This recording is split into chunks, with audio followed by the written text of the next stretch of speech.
You know, one of the real privileges in life is working with your son or your daughter on something in your professional life.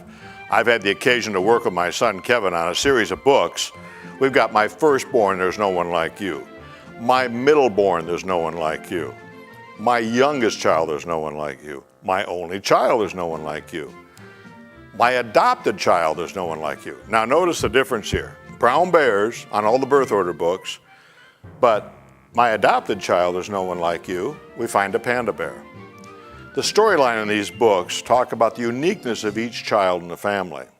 In the Adopted Child, There's No One Like You book, the storyline is a simple one. The little kid has to do a family tree.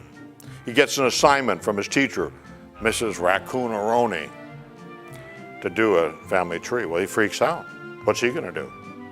And one of the best lines I think that my son Kevin and I wrote in this book is, Mama Bear picked him up and put him on his lap, and with her furry paw, put it across her heart and said, Honey Bear, you were born in your mama's heart.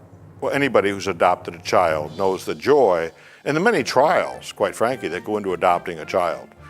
But it's a book that really connects the dots between what a loving act adoption is really all about. Not only for birth mom, but for the mom that's going to rear this kid to be the little cub he or she needs to be in life. So these are just fun books to have. As an adult, you might enjoy these books more than your kids. And you'll want to save them for your kids because they're sort of, I always call them instant heirloom type books. The kind of books that you can read and have fun with. You can obviously read them to your kids or your grandchildren, but you can identify with them as much as your kids can. And that's what's fun to put together a book like this, to know that families use this book in an intergenerational way to connect the dots, that we are family and that we truly do love each other. Fun books, easy to read, and great artwork, if I may say so.